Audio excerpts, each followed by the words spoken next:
Ranch, hip cats, groovy chicks, and finger poppin' daddies. It's the Alter Dominant Ego Man. I'm your Alter Dominant Ego Man. You can call me Mr. Ego if you like, you know.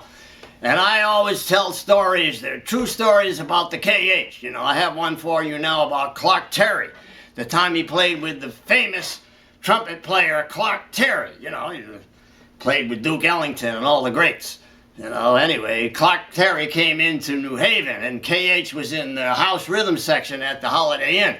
You know, Sonny Costanza was bringing in, you know, New York celebrities, so Clark Terry came down. Well, anyway, you know, the trio was all set up in the room. It was this big room, you know, and like they were set up ready to play. Well, Clark Terry didn't show up. Well, what do? I played a couple of tunes, whatever. No, still no Clark Terry. And everybody, the place is packed. You know, the place is filled with, you know, like 200 people in a room, you know, like waiting for Clark Terry. Now, what happens? Clark Terry shows up. Well, what does he do? He doesn't come in to the room. He's out in the lobby. What does he do?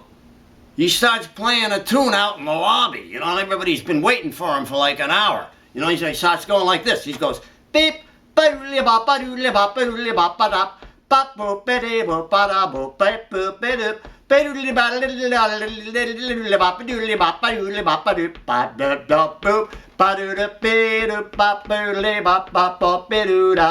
words, he creates like an 8-bar intro, improv, into Bye Bye Blackbird.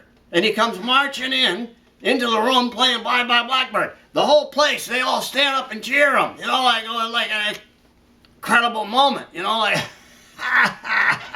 In other words, he says, I'm coming in late. I'm going to create a dramatic moment. You know, and there is a celebrity. There is a star. There's a guy that knows how to make an entrance, right?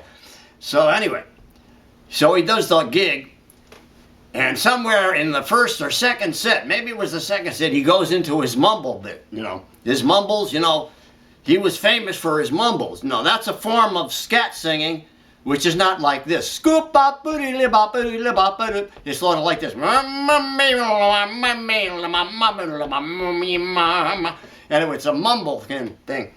So now he's doing his mumbles bit, improv on a blues, and there's a couple in the front row. You know, young cat and his date. And he's like playing off of them, you know, he's playing off of the people. You know, he's pointing to the guy and doing the mumble thing, and he's pointing to the girl doing the mumble. In other words, you're reading into what he's thinking, what he's saying, you know. Anyway, so he does this whole bit. It goes on for about 20 minutes. And this was during the time when Nixon was the president. And so you know the story about that, or maybe you don't if you're young. But anyway, he gets done with 20 minutes of mumbles. And how he ends the whole bit, he goes,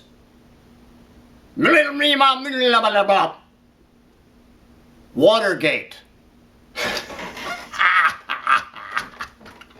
You can't make this stuff up. You know, in other words, nonsense, or whatever you want to talk about, all of a sudden becomes Watergate. Yeah, that's what it was all about. All right, so there you have the Clark Terry story. Ha ha.